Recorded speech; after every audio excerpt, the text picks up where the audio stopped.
Bueno, empezamos. Bueno, muchas gracias por la invitación. Es un gusto para nosotros participar de estas instancias de ZUMPI. Es un viejo anhelo que teníamos de poder encontrar nuestras unidades y ver las dificultades que nos enfrentamos a tratar de resolver los pacientes, los problemas que tenemos y este, para empezar a discutir los problemas que tenemos nosotros en Uruguay y seguir avanzando en el tratamiento del paciente crítico. Vamos a presentar un caso clínico que es de hace pocos días, es medio fresco, espero que les guste. Bueno, muchas gracias. La intención también del objetivo del Ateneo es especialmente, más allá de discutir, o sea, no queremos discutir diagnósticos, o sea, más allá que vamos a hacer el encare del paciente, lo que más nos interesa es discutir las prácticas en las diferentes unidades que conformamos. Entonces, un poco las medidas que hicimos nosotros, pero nos interesa saber las medidas que, yo qué sé, que se hacen en el SMI, que se hacen en Tacuarembó, que se hacen en Salto, que se hacen en Minas, que se hacen en el Círculo. No sé, me parece que es interesante ver las prácticas y las diferencias y semejanzas entre los sectores. Bueno. ¿Cómo se comunica, Nico? Por WhatsApp, porque no está el... Así que capaz... Manden comentarios y eso por WhatsApp. Muy bien. Así hacemos dinámico. Bueno, como dijo Bernardo, es un ingreso del mes anterior, del 18 de abril. Es un niño de 2 años y 9 meses que es procedente del sanatorio Cudam, con antecedentes de un asma intermitente que nunca había estado internado, crisis en domicilio, tratadas con beta-2 en domicilio, con antecedentes de asma de primera línea, y lo que tenía el antecedente de un hermano fallecido con 9 meses de edad que llega en paro cardiorrespiratorio al Centro Coordinado del Cerro. La madre no supo explicarnos más de ese episodio, solo que le dijeron que era algo cardíaco, pero no supo decirnos mucho más la etiología del fallecimiento de ese hijo. El motivo de ingreso que se nos solicita a la cama es por fallo respiratorio, y la enfermedad del niño es una historia de 48 horas de evolución, de fiebre 38,5, tos catarral, fatiga, ruidos audibles, decaimiento, rechazo del alimento. La madre consulta, realiza tratamiento con beta-2 en domicilio, con una mejoría parcial, y reconsulta es el día del ingreso, hora 18. La madre consulta porque el niño con los accesos de tos presenta un vómito de tos con sangre roja. Una tos emetizante con un vómito de sangre roja.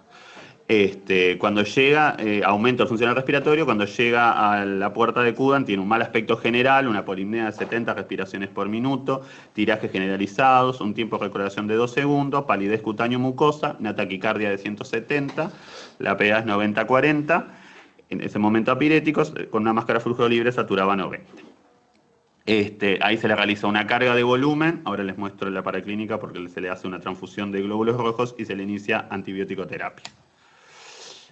La paraclínica es 27.000 blancos, con una neutrofilia 76%, plaquetas 291.000, una hemoglobina de 5, un hematocrito de 15%, PCR de 220, una función renal normal, glicemia normal, un funcional hepático normal, una crasis con un tiempo de protombina de 62%, un NR de 1,2, un fibrinógeno de 270, un sodio 132 a destacar, y la gasometría, una acidosis metabólica, con un láctico de 8. Esa es la placa hecha en el sanatorio en Cudam. Nos ingresa a nosotros hora 22. Cuando ingresa un paciente que está hiporreactivo, 36 de temperatura, palidez extrema, mal perfundido, estaba pasando la transfusión que le habían indicado, una polimnea de 75, tiraje generalizado, saturaba 99 con la máscara, brocofonía en ambas bases, taquicardia de 160, la PA con una media de 54, del abdomen, borde 1 centímetro del reborde costal del hígado y con un polo de vaso. Entonces acá queríamos un poco empezar a discutir, ponernos en el lugar del que recibe el paciente, ¿no? O sea, te llaman por un fallo respiratorio, digo, te armás como para una neumonía, entonces si es una neumonía que ya la podés catalogar, si es una neumonía es grave, ya esa placa ya ponerla un poco, Alberto, pero me parece que ya no te recuerda mucha neumonía, por lo menos groseramente tiene algo bilateral, ¿no? O sea, no tiene una consolidación marcada, no respeta un lóbulo, no respeta un segmento, o sea que esto es algo mucho más que una neumonía.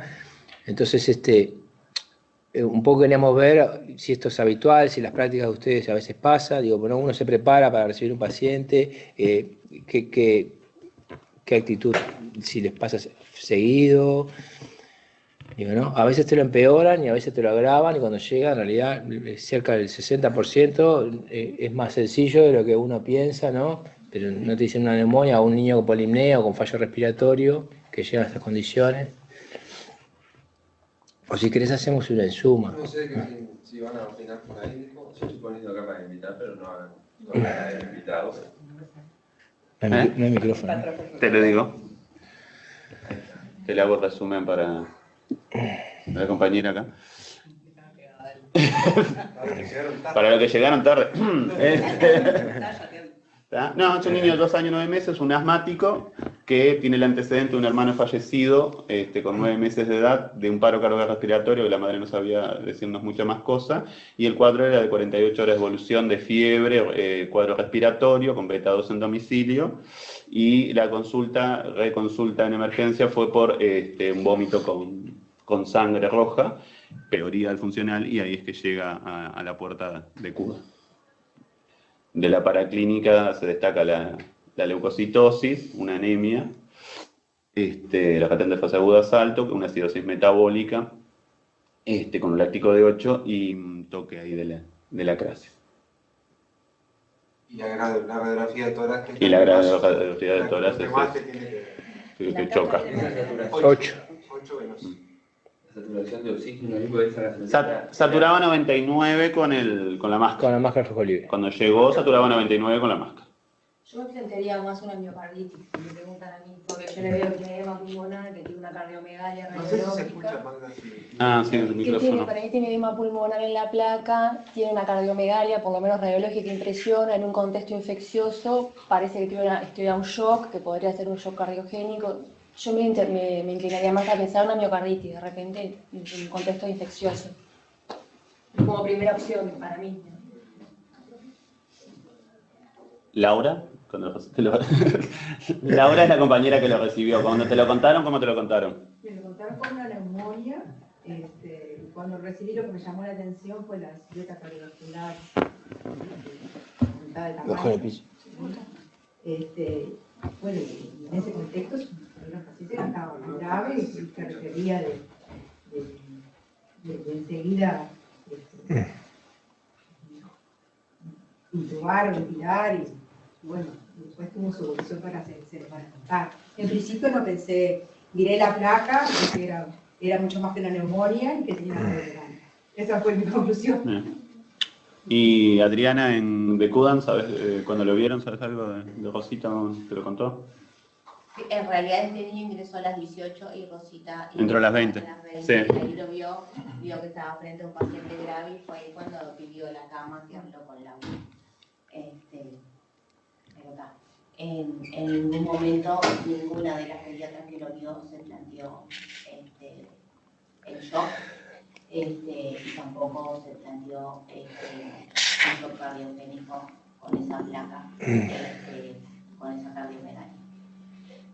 Pero igual de todas maneras lo que llama un poco la atención es la rápida evolución que tiene este paciente, ¿no? O sea, un paciente que entró a las 18, un niño eutrófico de 13 kilos, sin ningún antecedente más de crisis constructiva, que instala un cuadro como agudo, ¿no? Y que de las 18 a las 22 viene picada, ¿no? Con una placa, digo, hay algo evolutivo muy rápido, digo, está muy rápido para una neumonía o muy rápido para ¿no? Digo, yo iría por el lado más, buscar o tener como un plan B, digo, me parece que esto excede, ¿no? Hacer una placa de distrés, decir, bueno, acá está marchando, ¿no? Decir que lo único que comprometió es la crisis y no comprometió, ¿no? Ninguna otra cosa más, digo, pero se mantiene con una saturación y una frecuencia cardíaca que no está taquicárdico, pero una anemia severa que eso debe ser crónica, ¿no? O sea, que acabás que...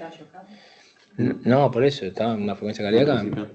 ¿Tenía? 170 estaba que caer. Cuando ingresó para nosotros después, digo, pero no cuando salió de Cuba, Bueno, digo, fue rápida instalación, eso es lo que quiero decir, es como que algo se va instalando a ojos vistas para nosotros, digo, entonces, muy bien.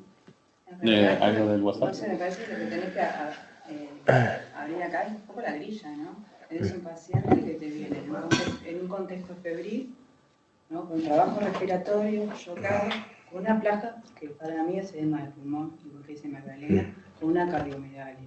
Entonces me parece que tenés que descartar cosas. Puede ser la evolución de un shock séptico, puede ser, pero yo me tiraría otra cosa. Puede ser la evolución del shock cardiogénico. El shock cardiogénico, ¿por qué lo tiene? ¿Esa placa puede tener derrame pericárdico? Yo no sé. Me faltan como elementos. Yo plantearía eso, lo hemodinámico, lo respiratorio, tiene elementos de fallo meteorológico, ¿no? Tenía la crisis alterada, tenía el hemograma alterado, tenía el funcional hepático alterado, tenía el ácido de la crea alterada. Eso es un fallo meteorológico, lo que ingresó ya, ingresó eso en la puerta. La causa, bueno, tendrías que ver, pero no sé cuál es la conducta que tomaron. Bueno, ahí seguimos. Sí, uno podría decir, ¿no? Elementos de bajo gasto y de edema pulmonar, o sea, un bajo gasto y un... Elementos, lo que siempre se decía, anterógrados o retrógrados, ¿no? Un húmedo de bajo gasto.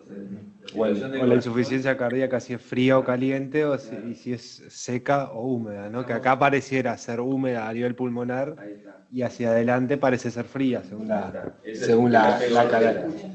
¿No se escucha nada? ¿Me escuchan? Me preguntaba a ver si se escucha bien. Hola. Bien, totalmente, para mí también, ¿no? Lo orientador acá es encontrarte con... Por más que te dijeron, va una neumonía grave, que siempre nos pasa, uno se prepara el disco duro, bueno, voy a encontrar frente a esto, pero no, cuando te encontrás la cardiomegalia y la imagen pulmonar, ya decís, pam, me parece que va por otro lado ¿Puedo participar? Sería un cuadro febril con restantes altos también, ¿no? También. La palabra sepsis no la mencionamos, que me parece que tiene que estar. Es decir, que este paciente puede tener elementos de sepsis. Digo, porque no se mencionó la palabra. Todavía. Acertado, totalmente. Hay sí, que cumple, hacer el diagnóstico porque... de sepsis cumple todos los requisitos que uno exige para... Si es shock séptico no es otra cosa, o cardiogénico será otra cosa. Porque ahí lo más difícil de diferenciar si esto es un shock cardiogénico o este componente, el componente cardíaco de la sepsis. Pero está para vos. Yo leo esto. Hola, ¿se puede participar? No hay micrófono inalámbrico, por eso capaz que la mala, no sé, el mal sonido, tratemos, que lo que le estamos preguntando con Nico es si se escuchan bien la gente que está conectada cuando... Hay que hablar de... Cuando le damos la palabra. Y los que hablen de fondo grite. Bueno. Y que griten lo que pasen adelante. Perdón, yo quiero hacer una aclaración, ¿puedo hablar? Sí, claro. Sí, porque en realidad Sí. yo soy Elsa Tangari, hoy justo estoy de buena casa. Elsa. ¿Se escucha lo que digo? Sí, se te escucha. Te escuchamos bien, Elsa, dale. Yo en realidad creo que lo de cardiomegalia creo que lo cuestionaría un poco, ¿no? Me parece un índice cardiotorácico límite. Lo que yo quería agregar con respecto a esa placa, a mí me parece más un edema pulmonar cardiogénico, porque no le veo un claro broncograma aéreo bilateral. O sea, y la historia, la rápida, ¿se está escuchando? Sí. Perfecto, Me da Elsa. más la impresión de que es una placa bien, es un edema intersticial y algo alveolar y el predominio iliar, que es bien la distinción del edema pulmonar cardiogénico. Lo que pongo en duda, que lo que no tiene es cardiomegalia. Solamente eso. Gracias. Impecable, Elsa. ¿Algún otro comentario antes de seguir con la evolución? No, por ahora no. Dale, impecable. ¿No? ¿Seguimos? Ahí, nada. Bueno, la conducta a tomar al ingreso fue, se le colocó catéter nasal de alto flujo previo a la intubación, inició la intubación orotraqueal sin incidentes, ahora la colega nos va a contar, pero fue sangre roja durante, apenas intubarlo, vino sangre roja de la vía aérea. Se realizó otra carga de volumen, se conectó a asistencia ventilatoria, se realizó una vía venosa central, se dio analgesia, protección gástrica, antibiótico-terapia, y en realidad el ingreso fue a las 10 de la noche y ahí ya se le solicitó el ecocardiograma. Dos cosas. El catéter nasal de alto flujo me pareció interesante por el hecho de que cada vez hay más publicaciones, puse algunos ejemplos, de colocar catéter de alto flujo como medida previa a la intubación, no para retardar la intubación, sino mientras se está preparando la intubación y tener más reserva una vez que intubamos al paciente. Hay varias publicaciones que muestran que las caídas de saturación durante la maniobra de intubación, una vez con catéter nasal de alto flujo, son menores que con bolsa máscara o solo con BNI. Digo, una cosa de esta, no sé, para discutir o ver si se hace en otros lados. Y no sé, quería que Laura contara la intubación, cómo fue. La intubación fue rápida y enseguida una maniobra que enseguida... Pon el micrófono para allá. Pero venía sangre roja rutilante de la vía aérea. ¿Roja? No se escucha. No había caído más y que bueno, que en definitiva fue con el aumento de la PIB que fuimos... Que lo pudiste controlar el sangrado. Se pudo controlar el sangrado. Pero no era salmonado como habitualmente. No, sangre roja. Sangre roja.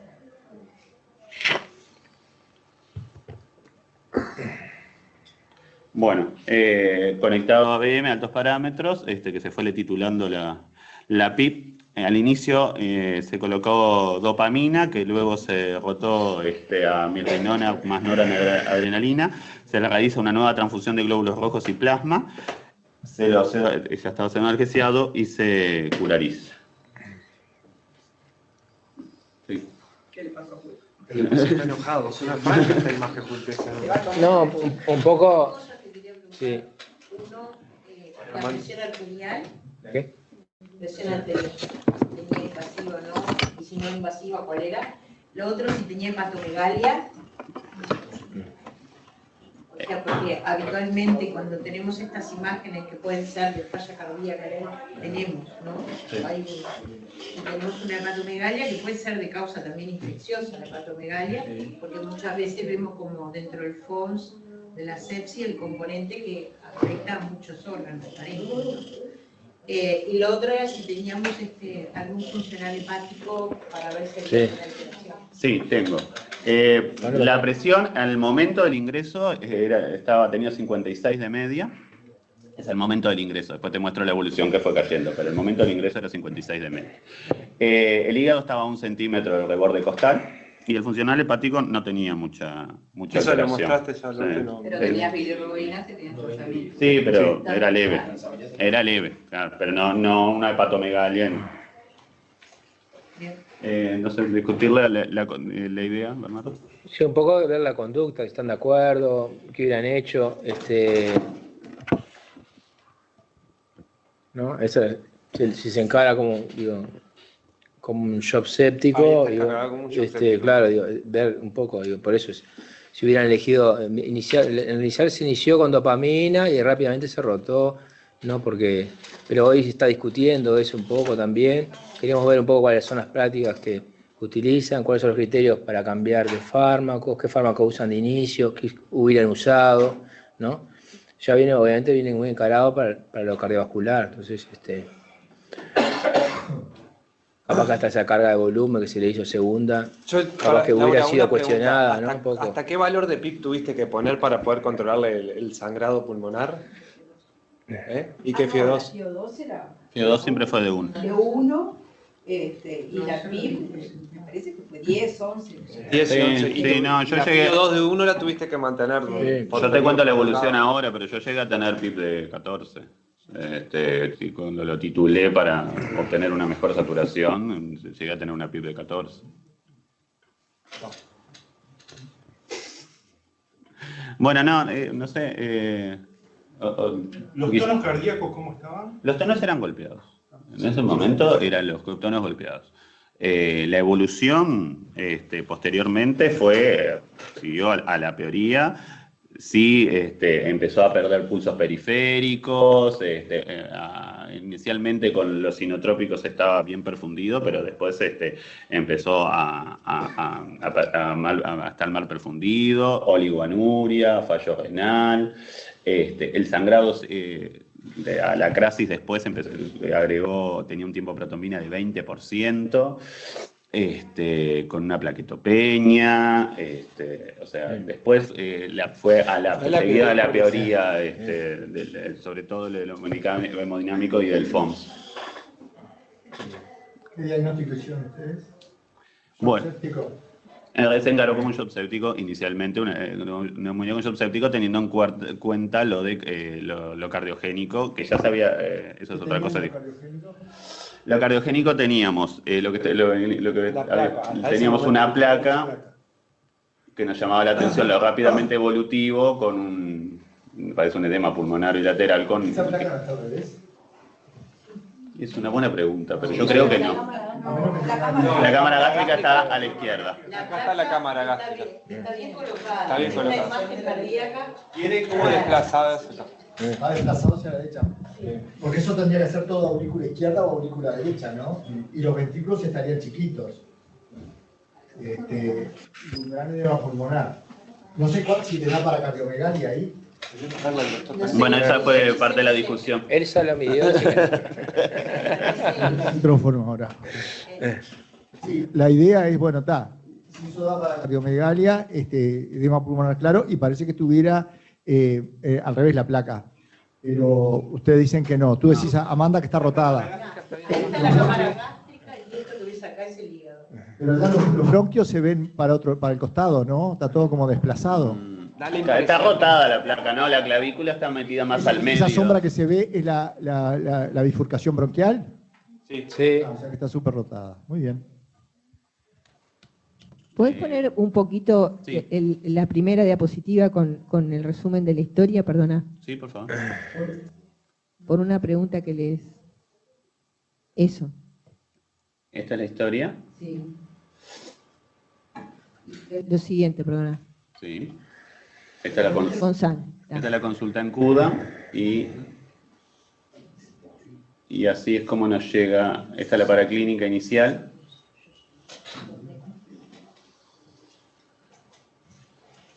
Gracias, Alberto. Y esto es como nos llega a nosotros a la unidad. Me parece importante lo que dijo Bernardo, que quedó medio, que capaz que lo podemos discutir entre todos, o sea que de inicio dopamina, y cuando pasamos a milrinona, noradrenalina, me parece que es un punto que se discute mucho en los distintos sectores, y cuál es el consenso, cuál es la indicación. Por eso podemos poner el algoritmo y ver, ¿verdad? Porque tenemos dificultades en esa toma de decisiones. Me parece que los ateneos estos están hechos para eso, para lo que cada uno cuente lo que es la experiencia en el servicio y ver lo que hacemos y por qué cambiamos y cuándo hay que cambiar. Sí, eso era la intención, por eso pusimos el algoritmo, para que otras unidades que digan la experiencia, o sea, con qué empiezan, con qué empezarían, por qué lo rotan.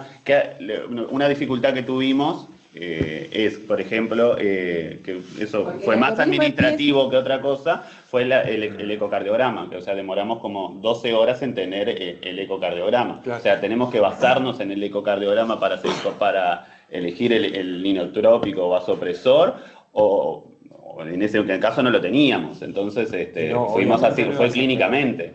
El niño, digo, lo que capaz que ese es el eje de lo que podamos sacar algún consenso o intercambiar ideas, porque en realidad ahora la evolución tan nefasta, quiere decir algo.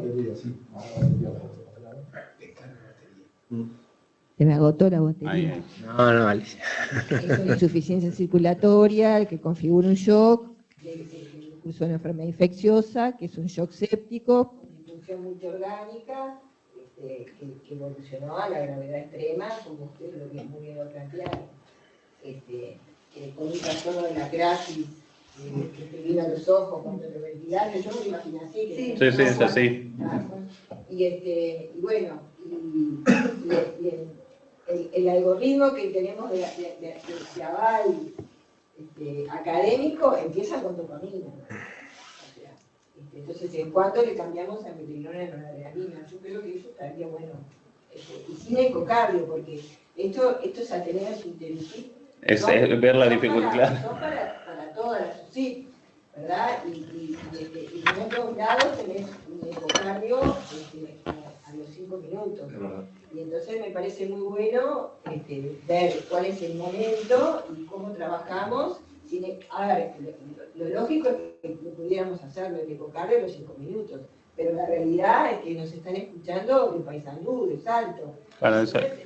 Y de Casa Galicia. Nosotros tenemos una respuesta de ecocardiograma máxima de 2 horas. Así que no entiendo por qué dice que... Creo que fue administrativo. No fue algo personal. Fue administrativo. Déjame la tarjeta. Sí, perfecto. En casos de niños graves, nos pueden llamar directamente a nosotros y el administrativo pasa a segundo término. Sí. Porque un trabajo que hay 15 colegas trabajando y un niño muriéndose, nosotros podemos responder sin ningún problema, así que ya nos ponemos a las órdenes para estos casos, ¿no? Yo quería hacer un comentario antes, por eso. El doctor Canese Ahí, tiene una pregunta. ¿Qué es el teléfono con? En realidad, que quería hacer. Toma. el zapatófono. Sí. Este paciente yo creo que ya cuando llegó había quemado muchas etapas antes. Sí, pero empezó a las 18, o sea que fue como... Bueno, no sé dónde las quemó. Rápidamente evolutivo. Interesante el paciente también. Pero cuando llegó con esa situación, ya estábamos en una etapa avanzada. Lo que yo tengo como experiencia con la dopamina es que se puede usar en etapas mucho anteriores a esta. Porque este niño ya estaba taquicárdico, entonces la dopamina, una de las cosas que hace es no aumentar esa taquicardia, con lo cual te compromete más el gasto cardíaco, que probablemente lo tuviera comprometido. Lo que dijo el doctor ahí es que se ve en esa imagen, que bueno, que el índice cardiotorácico está aumentado, probablemente tenga una dilatación de las cavidades, de las aurículas, será, no sé, y probablemente una disfunción ventricular, vinculado a la sepsis, vinculado a lo que quieran, no sé. No tenía antecedentes de haber tenido ninguna afectación, pero se puede ver en el contexto de una sepsis grave. Entonces yo creo que acá se quemaron muchas etapas antes, no sé dónde. O sea que yo creo que en este momento, en este paciente, cuando ingresa con estas características, yo creo que cuánto tiempo le va a sacar la dopamina, va a ver si le hace algo. 2 minutos, ¿no? Sí. Que saltaría esa etapa porque ya llegamos a, ¿no? Y lo otro que sería, que yo sé que hay mucha gente que está haciendo algunos cursos que es bueno contar con el equipo y ver algunas cosas que nos pueden ayudar los cardiólogos que hacen ecografía cardíaca, de ver nada más que eso. ¿Hay derrame? ¿No hay derrame? ¿Cómo se contrae? ¿Bien o jodido? Nada más. O sea, lo nuestro, porque así ya adelantás etapas, ¿no? Porque también la mirrinona, si no tiene una afectación cardíaca, también tiene otras funciones, ¿no? Te puede hipotender en un paciente que ya está comprometido y además te genera también alteración y vasodilatación pulmonar, que no sé cuánto sería efectivo en este caso, que además estaba sangrando. O sea que, ahora, si tenés una disfunción, sí, porque tenés que mejorar eso para aumentar el gasto cardíaco. Pero creo que también eso de tener un ecógrafo, de poder mirar, más allá de que creo que la comunicación es un punto clave. Y estoy de acuerdo a lo que dice el doctor. Cuando tú hablas directamente, no solicitas un urgente. Hablo con el que va a venir a hacer la ecografía y le digo, mira, tengo un niño en esta situación. Tú podés venir ahora porque yo necesito la eco ayer. No. O sea que yo creo que eso también, más allá de los administrativos, siempre hay una autorización que le hace un administrativo, nunca se sabe cuánto. Pero creo que todas esas cosas se pueden dejar de lado cuando es una situación tan grave y que vos tenés que tomar decisiones en las cuales no podés esperar. Es difícil con un paciente tan grave empezar a titular drogas, ¿no? Sí. porque titulás y sí que... No llega un momento no sabes dónde estás parado, eso seguro. Y después quiero hacer otro comentario por el neumococo. Entonces, nosotros tuvimos, y lo vimos con Eduardo, un paciente idéntico que se murió y era una neumonía a neumococo que hizo todo. Y es la primera vez en por lo menos 30 años que veo que ingresa un niño con una ictericia que estaba verde cuando ingresó por una neumonía a neumococo, que pensamos que tenía un absceso que le estaba comprimiendo el colédoco y no tenía absceso, nada le comprimía y era la infección con una colistasis que yo hacía tiempo que no veía de causa infecciosa sin tener nada estructural, ¿no? Y sin tener una hepatitis, ¿no? Porque tenía enzimas levemente comprometidas. O sea que yo me parece que estamos viendo también un neumo, que este es el segundo o tercero, tenemos otro ahora ingresado con una neumonía necrotizante, con un empiema, con todo el pulmón lleno de neumatoceles, y eso es neumococo. O sea que la tipificación es importante porque estamos viendo todos niños vacunados, pero que tenemos un neumococo que tiene un comportamiento bastante agresivo, ¿no? Me gustaría saber, Roberto. No, lo otro es el ecofaz, ¿no? Que Sí. tiene que tener un ecógrafo y mirar lo que ves. Yo creo que el ecógrafo es como el estetoscopio. Manos muy avesadas tiene mucho más información, pero cualquiera escucha un soplo, cualquiera ve una falla ventricular, y eso lo puede ayudar. Que ya recién nacido comprar un ecógrafo portátil, que bueno, si pudiera lograr llevarlo en estos casos, te ahorras un montón de horas y actúas a ver qué pasa con. En cuanto a eso, lo grosero que pude ver yo, muy grosero, o sea, no vi una cosa enorme que después le voy a mostrar, pero, o sea, derrame pericárdico que no tenía, y la función con los inotrópicos no era mala, por lo menos no era un corazón hipocontráctil, no era mala. No era mal. Yo igual quiero trancarme un poquito en lo que dice Alice y pegar un poco lo que dice Amanda. Me parece que capaz que hacemos otro Ateneo específicamente de shock séptico, me parece, porque parece que a veces uno mira estas pautas y estos protocolos, después de a partir de esto surgen 45 artículos más que dicen que sí, que a favor, en contra. Uno trata de razonar lo que tiene el paciente enfrente a uno, ¿no? Y después cuando viene el paciente no sabemos en qué renglón está, en qué escalón está, entonces empezamos en un manejo bastante, me parece que podemos empezar a discutir específicamente el paciente de me parece que este paciente es más complejo, si nos trancamos acá capaz que sería bueno, pero sí estoy de acuerdo con Alicia, me parece que esto en algún momento tenemos que discutirlo, porque por lo menos para aprender y tener como target de toma de decisiones. Y si bueno, está, pero yo qué sé, ¿qué es la macro o la micro? ¿Qué estás mirando vos? Agregarle el ecofaz. Nosotros tenemos un ecógrafo allá, no tenemos una sonda sectorial, entonces a veces se nos dificulta mucho, los lactantes se mueven mucho, primero no sabemos nada, vamos a empezar ahí. Y segundo, cuando queremos aprender y entrenarnos, es como muy difícil agarrar una secuencia.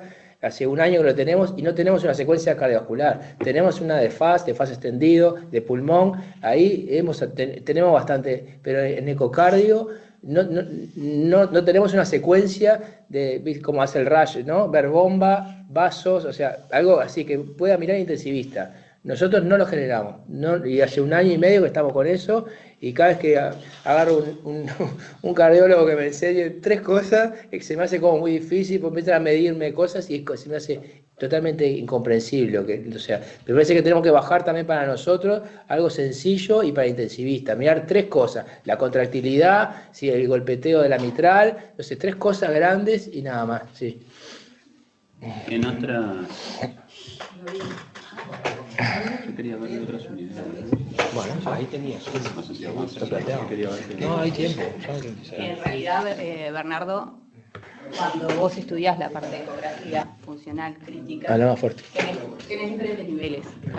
Nosotros lo que deberíamos aprender es el básico, porque si te vas a ir a las medidas ahora que lo que querés es formarte, vas a estar lejos de lo que podés aprender y ahí te vas a marear. Nosotros ahora estamos trabajando con Andrés García Baise para generar un curso para intensivistas en la ecografía crítica básica por módulos.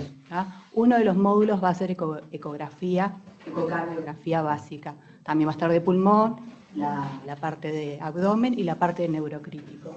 que en el correr de este año se va a plantear con unos pocos limitados porque la idea es hacerlo bien para poquitos y después repetirlo. Pero lo tenés que estudiar en básico. Si vas al avanzado no vas a entender nada. Sí. Hace su costal. Su costal. ¿Verdad? Y te atrás si es necesario. Porque estos son niños hiperinsuflados que a veces el tórax es complicado. Hay que ponerlo de costado. Vos te vas a su costal y ves las 4 cámaras a su costal. Y ahí tenés muchísima información. Sobre todo si la sonda no es apropiada y todas esas cosas. Vos al alejarte tenés mejor distancia focal. Pero prueba en su costal que no les han dicho, ¿no? Sí. Sí, lo hacen. Sí. Me parecía interesante, sin quedarnos mucho en este punto, pero lo que decía Alicia García y poder que otras unidades, cómo encaran a este paciente y qué medidas empiezan. No sé, acá tengo a Guillermo y a Eduardo del SMI, y también a Nico de la médica, a ver cómo encaren y de los que están conectados también, que por favor se comuniquen. Una idea de cómo encaran a este paciente, cómo eligen el inotrópico, el acceso a la ecografía. Dale, Guillermo. No sé dónde está el micrófono. El micrófono precisamos para... Toma, Guillermo, arrimate. Habla fuerte. Espero que no me patee. Bueno, no, lo que yo veo de este paciente, y ahora cada vez que hablamos más, es sin duda que es de extrema gravedad, no es grave, es de extrema gravedad. Todo lo que se haga en una unidad chica. ¿Por qué no está funcionando? ¿Lo rompimos? Sí, al moverlo. Bueno, todo lo que se haga en una unidad chica del Uruguay me parece bien válido, digo, porque la experiencia, después que nos vamos de Lucín, cada vez es menor. Entonces, ¿cuántos niños chocados o en etapas avanzadas, como dice Amanda, llegan a Casa Galicia? 1 por año. Y hay 10 médicos. O sea que puede ir el supervisor, puede ir Alberto, pero digo, o sea, la experiencia es muy poca. Y eso va a seguir siendo así. En Casa Galicia, en el SMI, en el Británico, en donde sea, todas las unidades chicas pasa eso. Entonces me parece que acá lo que dijeron de quemar alguna etapa, ir más rápido que lo que aparece en la hoja el minuto 0, me parece que es impracticable. Pero no por eso me parece mal que hayan puesto la dopamina. Llega un niño y se le pone la dopamina. Y rápidamente, seguro, si vos lo vas a intubar y ya sale sangre, yo creo. Pero claro, estás pidiendo la dopamina. No, haceme milrinona. ¿Viste? Digo, esa es la realidad. No tenés la experiencia de que tienen los que arman estos protocolos, reciben uno por día, yo qué sé, no sé, ¿viste? Es otro tipo de volumen de trabajo. Es lo mismo que el TEC de la charla pasada. Yo no me acuerdo cuando vi el último TEC grave, después de que me fui Lucín. Esa es la realidad del Uruguay. Y bueno, me parece que encararlo con la visión de una extrema gravedad, saltear algún paso, es la forma. Lo único que le agregaría a esto, a lo que dijo Canesa, digo, en Casa Galicia, capaz que en el SMI también, de repente le puedes pedir socorro al de la unidad cardiológica, ven y poneme el ecocardio, decime algo. Loco, haceme el favor. Sí, pero de noche no. Haceme el favor. Sí, de noche también. Nadie te va a decir nada por un niño que se está muriendo. Nadie te va a decir nada. Pero digo, por lo menos, o viene y te dice, mira, no veo nada. Bueno, está. Pero es lo que tengo a mano, porque 2 horas son un mal de plata también. Sí, claro. Digo, se ofrece 2 horas y que no te encuentras con otro, que yo gente trabaja. Digo, me parece que hay una cosa en el Uruguay, de Montevideo y del interior, ni que hablar, que te puede decir, veo algo, no veo nada, porque no hay que ser ecocardiografista de niño para ver estas cosas. Sí. Es una cosa que no se puede poner en un libro, pero que pongo. Está normal. Pero precisás ojos. Igual apagaste el micrófono. Precisás ojos. Bueno, sigo. No, yo creo que lo más difícil, a ver, Nico. lo más difícil es ubicarse en dónde está uno ubicado. ¿No? Uno se imagina en el shock, en un contexto de un shock séptico, una crisis grave, este paciente con un bajo gasto, un gran compromiso cardiovascular, con elementos de bajo gasto y por otro lado con presión capilar pulmonar alta. Entonces esa es una situación muy complicada porque por un lado le tenés que asegurar un vasopresor para mantener la presión, y por el otro lado le tenés que sacar agua, líquidos a ese pulmón. Entonces, el volumen es poco probable que te mejore el paciente, salvo transitoriamente, y después probablemente lo peore. Los diuréticos capaz que te lo hipotienden más, y lo que te queda es hacer una curva ese, como hablamos hoy, en el pulmón húmedo y frío, es ponerle un buen inotrópico para, o sea que la elección sería en primer lugar un buen inotrópico y un presor bajito que no aumente la poscarga, pienso yo, para asegurar la función renal, que es lo que después me va a condicionar todo el pronóstico del paciente. Creo que rápidamente habría que elegir una noradrenalina bajita y un inotrópico que puede ser la dopa con la noradrenalina o la adrenalina mismo en una dosis bajita psicotrópica. Entonces es como la opinión así como que se me ocurre. Y el ecocardio es fundamental para saber si yo tengo un taponamiento cardíaco, que sería la única situación que tendría que asegurar con volumen, aurícula como alta. Para que... Esa parte es la que te puedo decir que no la tenía. Claro, que no se me colapse la... Eso Alberto lo vio que... Claro. Esa es la única que te puedo dar. Esa no te explico. Y ni un corazón haciendo así. Esa es la única uno cosa. espera un ecocardio No aplaudía. muy comprometido acá capaz, ¿no? Un ecocardio con... Al menos con la clínica uno esperaría encontrar una falla baja. Después que lo que encuentro es el ecocardiograma. Serían estas opciones, ¿no? Adrenalina 005, una adrenalina bajita, o milrilona con lo que sabemos que es más difícil titular, hipotentar más. Bueno, y siempre, la Milry tiene una característica que a veces, a todos nos da miedo hacer lo que hay que hacer a veces, pero si vos querés el efecto inmediato le tenés que hacer dosis carga. Sí. Si no le haces dosis carga y te pones contento, mejoró, pero no mejoró por la milrinona, ¿no? Efecto si no le hiciste la dosis carga. Por eso te digo, ¿no? A veces ponemos la milrinona y pretendemos efecto a los 5 minutos, y si no hiciste la dosis carga, es biológicamente imposible tener... Por eso tenés que asegurar mientras esperás el efecto de la milrinona. Y este paciente parece que recibió una carga de volumen, está recibiendo plaquetas, está recibiendo glóbulos, que manejaría seguramente bastante mal. Bueno, siento que estamos encerrados de cosas. Vamos. Bueno, a la pería, ¿no? Sigo mal. pH 699, gasometrías con pH menores de 7, con acidosis metabólica severas, después post-transfusión mantenía hemoglobinas de 5, la clásica lo había comentado con tiempo protomina de 20%, INR de casi 3.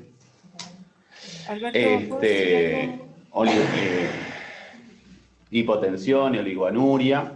Esos parámetros después en realidad fueron en aumento en realidad,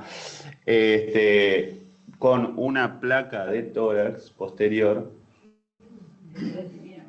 que bueno, ahí la conducta en ese saturaba, como vieron acá, una SAFI de 84, ¿no?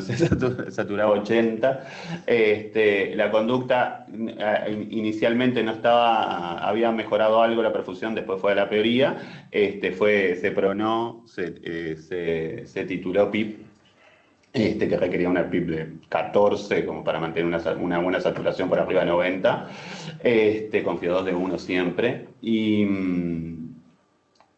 eso, se hizo diuréticos, cuando instaló la oligonuria, cuando estaba cayendo el ritmo diurético se empezó con diuréticos. Esta placa, y bueno, es un paciente... ¿Tuvo respuesta a los diuréticos? No. No, ninguna. No, pero sabían que no tuvo. No, estoy contando como en grosso modo, pero no tuvo. Lo cual era esperable, en realidad, si no tenés buena presión de perfusión del riñón, por más diurético que le pongas, lo esperable es que no haya respuesta. Peor, o que sea muy malo. Y que lo empeore, ¿Y Yutado lo clonaron? Eso. Bueno, en realidad por eso comenté previo, que fue a la peoría, ¿no? Pero... Sí, no, está bien. Por eso le digo, inicialmente en la mañana la perfusión no era mala, tenía los pulsos periféricos presentes, por más la acidosis había compensado todo, es parcialmente, ¿no? Y en ese contexto, saturando 80, fue que decidimos clonar. Pero bueno, era esta situación saturando 80, ¿no? Y no recluto nada, pero no. Logré saturación de 90, 92. Eso. Bueno, después... Pasó. Sigo. Ese era Alberto. Sí, con el paciente ahí. A las 10 de la mañana. Sí. Queriendo irme de la muerte. Queriendo irme de la muerte. Bueno, eso es muy interesante. ¿Qué es lo que uno tiene que pensar, además Sí. de la visión patológica? ¿Qué es eso lo que te hace No, recordar tirás el ese eco shock todavía. séptico? No, porque no lo tenía, hasta ahí no lo tenía todavía. Tratar el foco. Claro, tenemos que pensar como médicos políticos, o sea, no solamente intensivistas, tenemos que pensar de forma tal de buscar, si este niño se chocó y hizo un FOMS, a punto de partida, ¿dónde está el foco? Sabemos cuál es el más frecuente en pediatría, pero no sé, tenía una necesita catarral ahí, ¿no? El único, claro, la única clínica que tenía era de un cuadro respiratorio. Después podíamos orientarnos a lo cardiológico, como había dicho Magdalena, por la placa y esa imagen de edema, pero en realidad el único foco probable inicialmente era respiratorio. Porque eso es lo más importante en lo que vuelvo a aplaudir este tipo de instancias académicas. El hecho de hacer el ejercicio de pensar y juntos sacarnos las dudas de las dificultades que tenemos en cada uno de los lugares. Y pensar el paciente como un problema y cuál es el problema minuto a minuto, y pensar qué tiene el paciente. Porque si pensamos lo que tiene el paciente, quizás podamos anticiparnos a la muerte, porque en realidad ya anticipamos a las complicaciones, en este caso ocurre, estamos ya con claudicación de todos los parénquimas, ¿no? No sé cómo estaban las pupilas. No, ahí todavía estaban bien. No, ahí a las pupilas todavía estaban bien.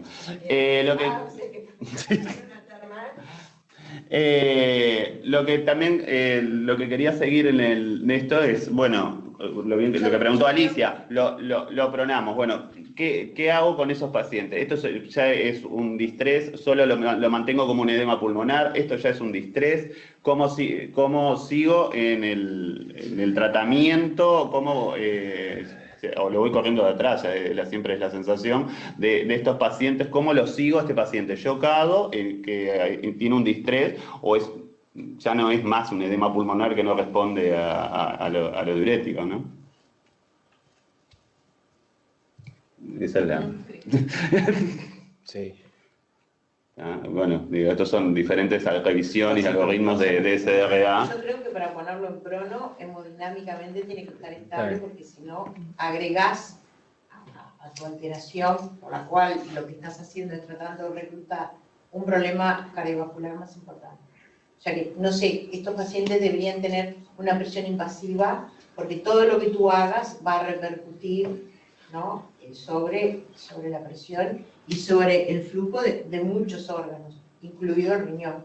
Porque todos sabemos que el FONS o el shock séptico o la sepsis, cuando tiene la falla renal anúrica, tiene un 90% de mortalidad. O sea, te jugaste todo, porque ahí, ¿qué vas a hacer? ¿Lo vas a poner en diálisis?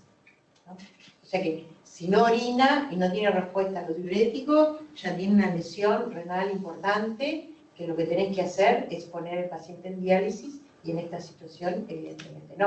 Por eso digo lo de los pasos, porque este paciente es para ECMO.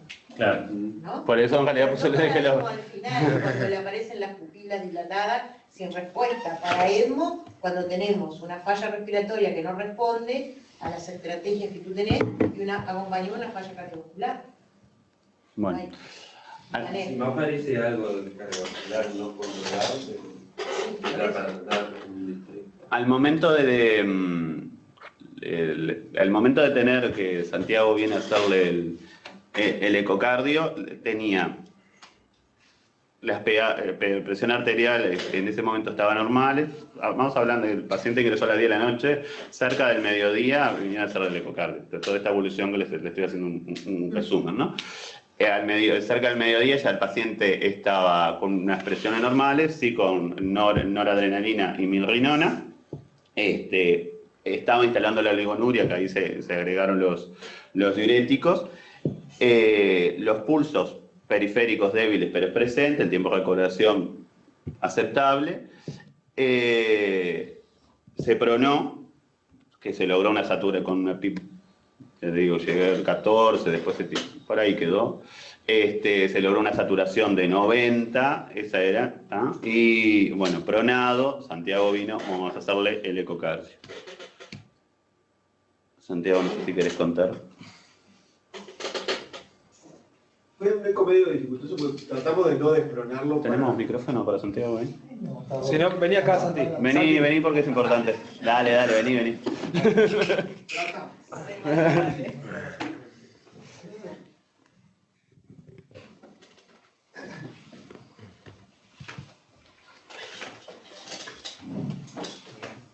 Bueno, ahí en realidad tenemos una imagen estática. Cuando nosotros llegamos al mediodía, que fue que nosotros sí no demoramos más de 2 horas en llegar, pero desde que nos lo pidieron hasta que llegamos. El paciente estaba en prono, estaba bastante grave, y bueno, tratamos de hacer el intento de no despronarlo, pero bueno, en vistas a que necesitamos una imagen transtorácica, era medio inviable, pero bueno, lo lateralizamos un poco, y cuando pusimos la primera imagen de un 4 cámaras, nos encontramos con cosa móvil. Este es un enfoque 4 cámaras modificado, pues no estábamos bien posicionados, pero teníamos un ventrículo izquierdo, una válvula mitral, una aurícula izquierda, la salida aórtica se esboza y sobre la válvula mitral encontramos esa masa gigantesca, que ahí no tuvimos más manera que intentar despronarlo. No iba a ser algo difícil de informar, fácil de informar. Y bueno, lo que vimos es una masa de unos 20 milímetros por 10 sobre la válvula posterior de la válvula mitral, que generaba una insuficiencia severa y un prolapso de esa válvula. Era como que la válvula estaba perforada, tenía, eso ya de insuficiencia severa, y en el contexto y por el tamaño, y ainda más se interpreta como una endocarditis infecciosa, ¿no? Eso no es una válvula normal. Las válvulas tienen que ser finitas, trazadas a lápiz, como la válvula aórtica que se ve. Alberto te puedes alinear con aquello. Sí, lo que no tengo es quiero mover esto y no me deja. Ese es un enfoque paraesternal, eso es un corte longitudinal del corazón, en el que vemos la aurícula izquierda acá, la válvula mitral, el ventrículo izquierdo y la salida aórtica. Este es el sector interventricular y este es el sector de salida del ventrículo derecho. Vemos de nuevo la válvula mitral con una valva anterior que tiene la válvula posterior con esa masa totalmente engrosada, que se pasa en el cierre, ¿no? Y genera la insuficiencia severa, una dilatación de aurícula. No me acuerdo exactamente el informe, pero... Ya te lo digo, tengo alguna otra imagen acá, ahí tenés la... Ahí está la parte de Doppler que ves la... Y esa imagen, esa masa, tenía también sectores móviles. Por el tamaño y esas partes móviles ya tenían criterio, tomándose como un endocarditis quirúrgico. Este es el jet de insuficiencia mitral de severa. Creo que este es otro. ¿Tiene buena función o mala función? El ventrículo izquierdo tenía buena función. Sí, buena función. Lo que está dilatado es el derecho, con un poco de disminución de la contractilidad. Eso es secundario a la hipertensión pulmonar. Ahí estaba con mi rinona y noradrenalina. Sí, todavía ahí estaba con mi rinona y noradrenalina. Yo creo que no tiene tan buenas funciones el ventrículo izquierdo porque está mandando todo para la mitral. Claro, pero... Claro, por la insuficiencia. Y ese es un error que puede inducir a los que hacen FAST. No es cardiogénico. Mirá cómo se encontró el ventrículo izquierdo. Lo que pasa es que está mandando un montón. En las insuficiencias mitrales vos lo que tenés que tener es una hipercontractilidad.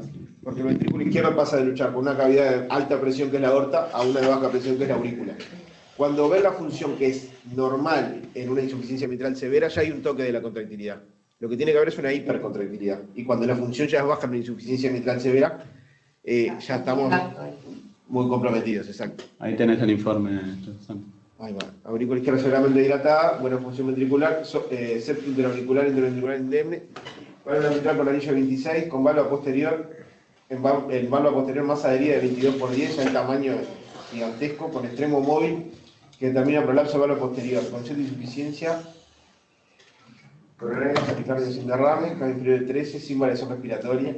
También estaba hipervolémico con una hipertensión pulmonar y la falla derecha, pero izquierdo, como decía Robert, hay que tener en cuenta eso, que en una insuficiencia mitral no es solo ver si se contrae bien o no. En una insuficiencia mitral severa vos tenés que ver una hipercontractilidad.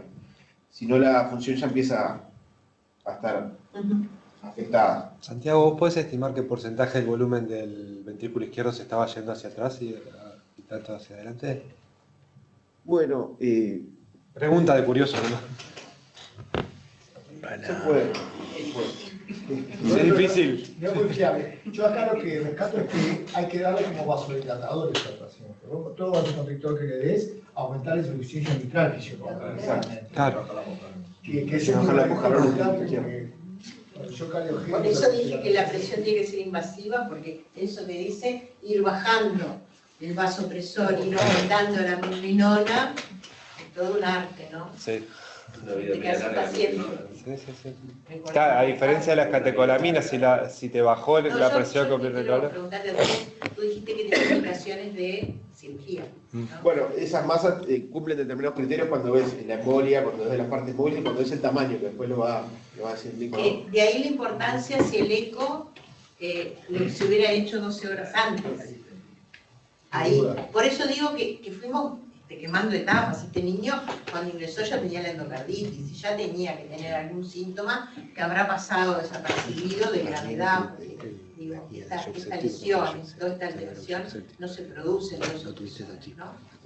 Tiene que haber un tiempo.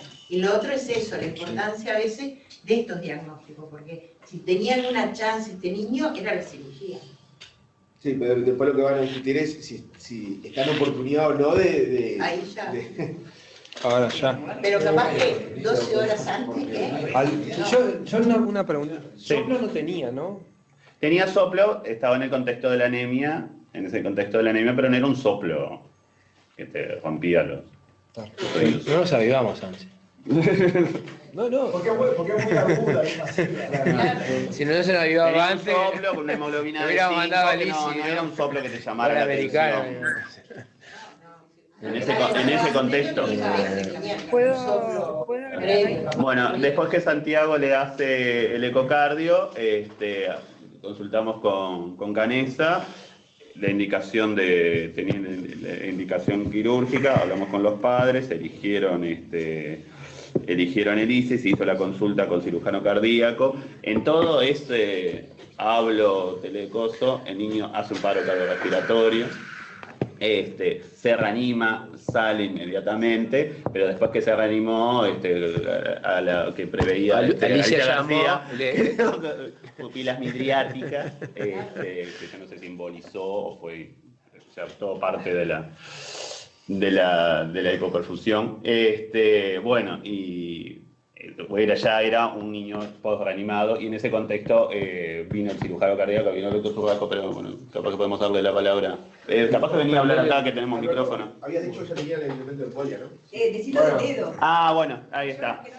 En el contexto, después que cuando Santiago le hace el eco, vemos la masa esa, enfermería, no traje la foto, enfermería me dice, qué raro que tiene este dedo, me dijo enfermería, segundo dedo del pie. Qué raro que tiene este dedo. ¿Será algo del saturómetro, algo? Y claro, con el diario después, al verle, Santiago te digo, cuando Santiago me muestra la mesa, digo, ay, el dedo ese tenía elementos de embolización. Te transformaste en un semiólogo antiguo. Sí, claro, pero viste cuando te cae la ficha decís, ay, el dedo, que te estaba embolizando. Prendele el micrófono. ¿Para que te prendo acá? Bueno. Hola, buenos días. Y bueno, yo soy el doctor Fernández, el que fue a ver el paciente fue el doctor Zurraco, que está de guardia, pero obviamente estamos en contacto y bueno, conozco el caso, ya lo conocía. Y bueno, la situación fue que cuando llegó a verlo, como bien contaron toda la evolución, era un paciente que ya tenía el diagnóstico, era clarísimo, una endocarditis mitral, que obviamente tiene indicación quirúrgica por muchas cosas, de la infección incontrolada, bueno, el tamaño de la vegetación, una infección incontrolada, que tenía, bueno, había tenido embolias, todo eso hace obviamente que sea sanción quirúrgica, pero bueno, la situación del paciente realmente creo que no daba para plantear una cirugía, porque un paciente prácticamente estaba en anuria en ese momento, ¿no? Con falla, con bajo gasto, a pesar de estar con inotrópicos, había tenido un paro reanimado que había salido con una acidosis metabólica brutal, trastorno de la coagulación, etcétera. Entonces, bueno, lamentablemente llegamos en un momento que no era viable una cirugía y eso fue lo que se planteó. Realmente, por lo que cuenta la historia, tampoco sé si 12 horas antes hubiese sido viable, pero bueno, en ese momento seguro que no. Y bueno, eso fue un poco lo que se transmitió, si bien cuando íbamos un poco con los titulares y yo había hablado con Surraco cuando estaba yendo a ver el paciente, bueno, todo hace que un niño de 2 años y pico, que una evolución que aparentemente es sano, previo, uno ya iba pensando de, bueno, se opera, lo vamos a operar de urgencia, todo lo demás, pero realmente fue duro por encontrarse una situación que era realmente intratable. ¿Qué lo hubieras hecho si lo hubieras dado antes? Y bueno, sí, ahí hay que plantear la cirugía. Acá hay un tema que pasa con las endocarditis en general, que en general las endocarditis no tienen un diagnóstico difícil, obviamente, con el ecocardiograma, la clave de las endocarditis es definir la oportunidad. Y eso ha pasado y eso realmente se define como caso a caso. Antes se tomaba una conducta, bueno, un poco más expectante, ponerle antibióticos, esperar como más tardía y después operarlo para disminuir el riesgo de la infección de la prótesis, de lo que vaya a actuar y disminuir un poco los riesgos de la cirugía. Después hubo toda una corriente que era al revés, que era actuar lo más rápidamente posible. Y bueno, todo tiene sus pros y sus contras. Actualmente, en general, si el paciente permite el caso clínico, en general se trata de dejar por lo menos 2 o 3 días con antibióticos y después llevarla a la cirugía. En este caso, capaz que si me hubiese encontrado en un contexto un poco previo, bueno, habría que tratar la cirugía de entrada. Esa es la realidad. No daba para, asumiendo el riesgo de que obviamente el riesgo durante la cirugía, por todo lo que afecta a la bomba, y en el postoperatorio inmediato es muchísimo más alto, y el riesgo un poquito más alejado de reiterar la endocarditis, porque obviamente uno lo está operando con la infección muy activa. Pero si hubiese tenido una oportunidad, hubiese sido de urgencia. Pero toda esa válvula posterior con todas esas cuerdas rotas, te quedas sin estrato de bueno, ese es el gran problema que tienen las endocarditis en los niños, que bueno, uno de los niños obviamente trata siempre de preservar las válvulas, aunque a veces sacrificando que no queden perfectas las válvulas, pero sí por lo menos que le permita que sean compatibles con la vida y que le permita crecer, porque obviamente ponerle una prótesis a un niño y de ese tamaño es un enorme problema. Obviamente, si uno tiene que elegir entre eso, si es lo único que queda para hacer, bueno, se le pone una prótesis. Pero no es algo menor en un niño poner una prótesis, ¿no? ¿Qué se busca achicar el anillo? De repente dejar la monocúspide. Y lo que pasa, sí, ahí en realidad hay que ver qué se encuentra, o sea, después de sacar, porque ahí hay que hacer un balance entre lo que tiene la enorme vegetación, que obviamente tienen que ir a resecar, pero en estos niños, cuando se da una vegetación que como midieron medía 20 y pico milímetros, ¿qué te queda del aparato valvular? Porque de repente ya se te va, no sé, no me acuerdo si estaba en la valva posterior, ¿era? En la posterior, bueno, se te va la valva posterior, ¿qué te queda la anterior? Si es factible repararlo, también ahí tenés que poner en la balanza los tiempos que te implica, el bueno, intentar una reparación con el riesgo de que falle la reparación y después tengas que volver. O sea, no es fácil la decisión. A veces, en estos casos, capaz que, no sé, esto es una opinión muy personal, hubiese ido a lo más rápido y seguro que, bueno, intentar poner una prótesis con todo eso lo que acarrea para un niño poner una prótesis. Pero está, para tratar de hacer la cirugía, porque eso también es otro problema en la endocarditis, si la cirugía se extiende de medio largo, aumenta todos los factores de inflamación, todo el postoperatorio, y realmente después son intratables, o si llegan a salir de bomba, en el postoperatorio para el intensivista es muy difícil manejarlo. Una prótesis supranular. Y sí, porque para tan chico no hay que ponerlo en posición supranular. Sin trabajar en una unidad de cirugía cardíaca, por eso pregunto, ¿hasta qué? Es difícil, es toda una gama de grises, ¿no?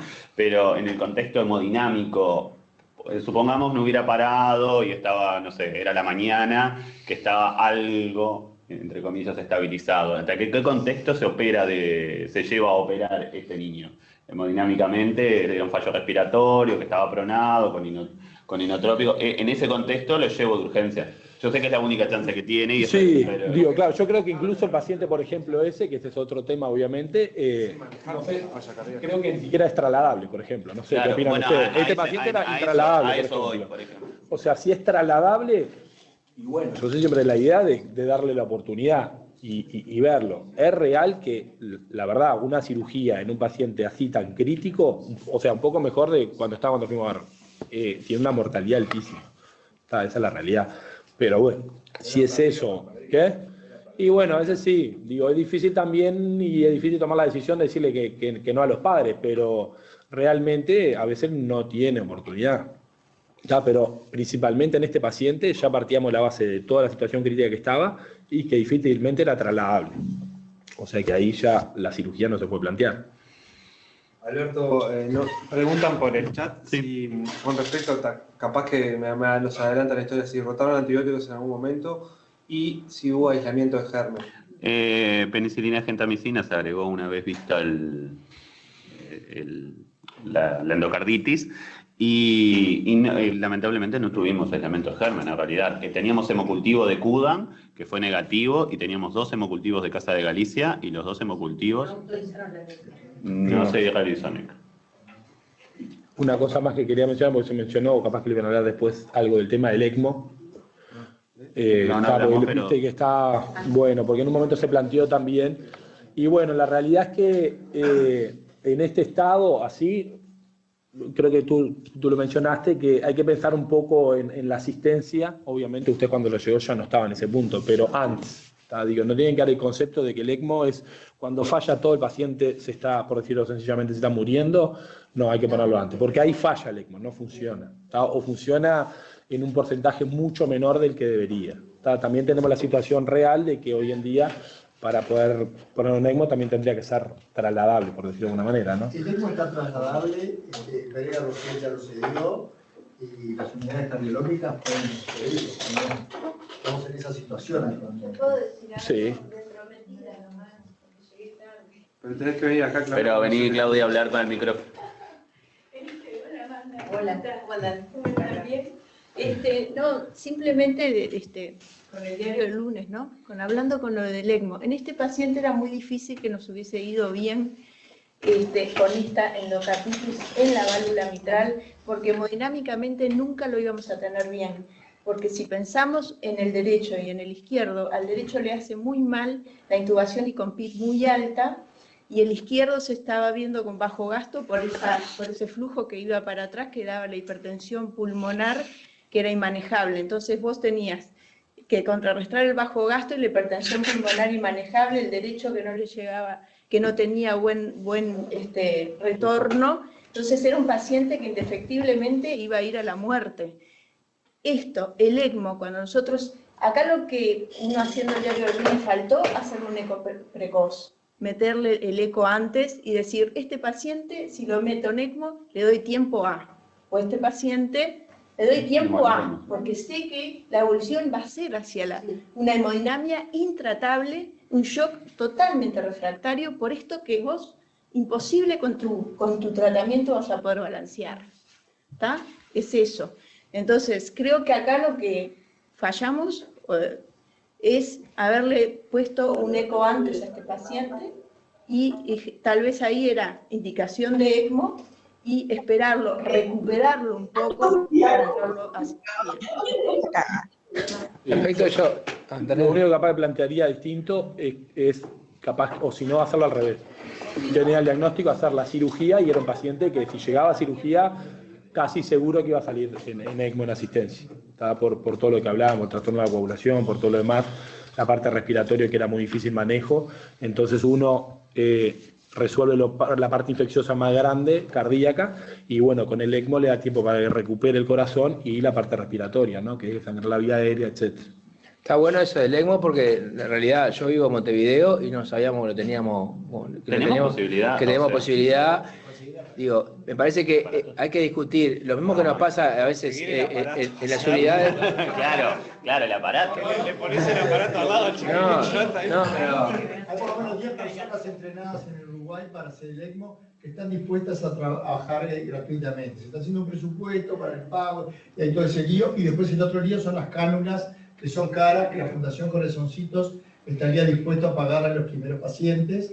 El ECMO lo sacaríamos del Pedregal Rosell, lo llevaríamos a Corazoncitos para que esté disponible en los centros, para que no haya un trámite administrativo, y eso está en general hablado frente a las instituciones de los centros de cardiología, que les va a costar escribir ese gasto, porque el fondo plantea de que ya está incluida la cirugía previa, pero con el presupuesto de cirugía no le da. O sea que en este momento la situación es que si se necesita ECMO, somos los médicos que tenemos que presionar, que tenemos que pedirlo, que tenemos que acudir a la fundación, y la fundación va a responder.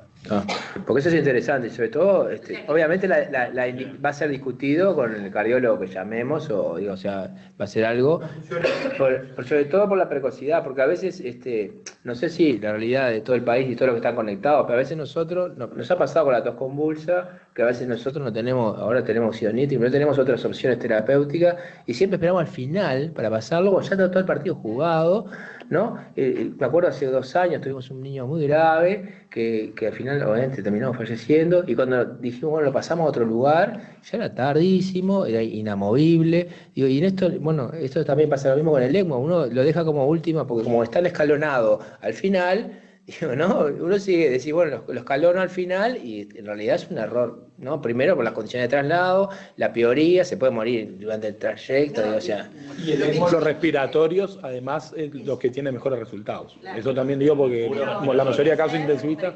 Porque si tú ya llevas como estrategia de salvataje, no sirve. No funciona. Y después le echamos la culpa al ECMO, que no sirve. Sí, no, y a veces está bueno eso saber, porque, como si tú mencionar y contactar, y de repente el que contactes para tratar de poner un ECMO no quiere decir que lo vaya a poner, pero sí discutir el caso y ver, bueno, ¿qué hacemos? ¿Está, te parece? ¿No? Digo, obviamente también nosotros conversamos con el intensivista, que es el que lo viene viendo, el que sabe cómo viene evolucionando para tomar una decisión, ¿no? Yo lo creo, ya como finalizando un poco, porque ya son las 11 y algo, me parece que lo que me llevo más importante es que fallamos en la comunicación. Me parece que, el único ¿no? antecedente, tiene un antecedente de un hermano de 9 meses fallecido de un paro cardiorrespiratorio.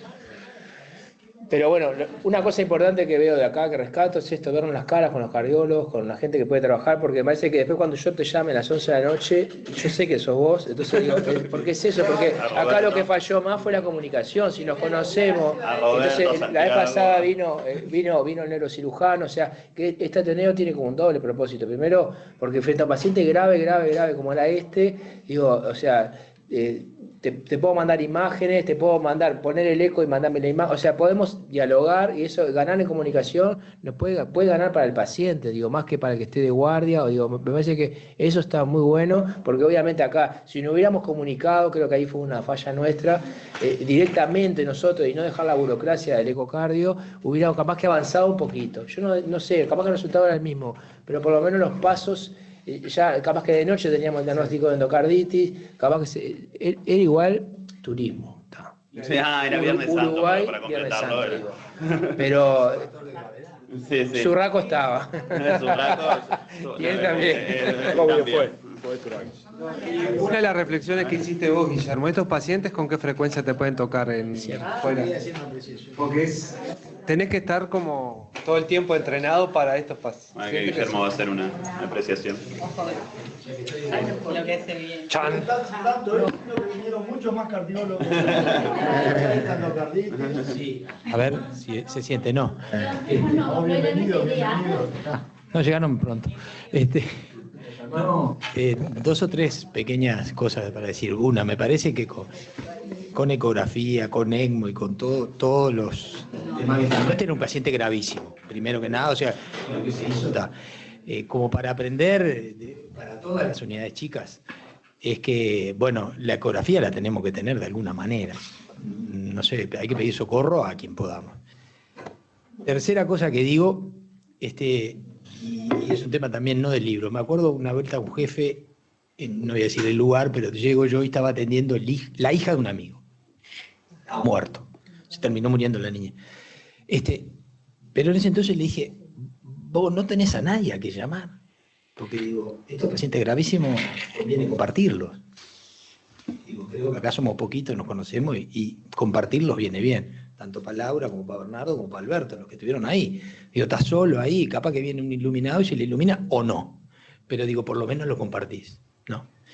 Y como última cosa me gustaría conminar a la doctora Gabriela y a Nicolás, que son los más voluntariosos, que esto que hablaron del ECMO, pero que se haga realidad, algo hay que hacer, porque si no nos vamos ahora, si no sale culpa tuya. salimos a pagar la...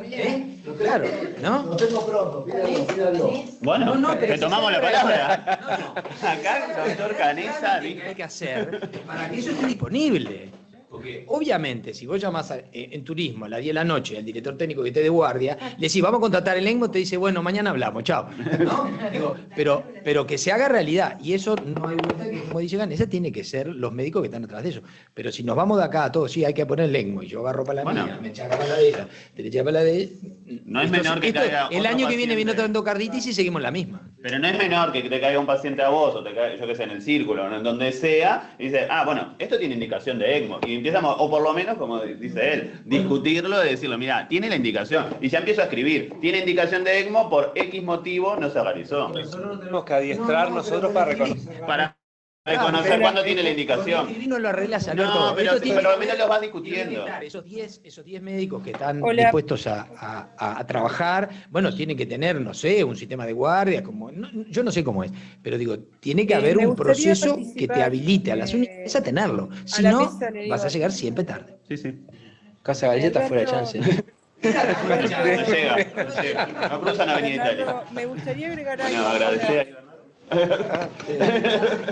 Alberto, ¿puedo Bueno, agregar algo? como dice Alberto, me manda a agradecerle. Gracias a todos y bueno, a Nico, Gabriela, que nos dan esta oportunidad de juntarnos, vernos las caras, conocernos. No lo conocía, mucho gusto. A Canesa sí lo conocía, digo, pero bueno, hay otra gente de otros lados, digo, pero está bueno, a mí me parece, esto nos va a llevar una ganancia a todos nosotros, conocernos, compartir los pacientes, a veces llamar y opinar, tantas opiniones. Muchas gracias. ¿Puedo agregar algo sobre el Nada de aplauso. Ahora viene. ¿Ahora viene?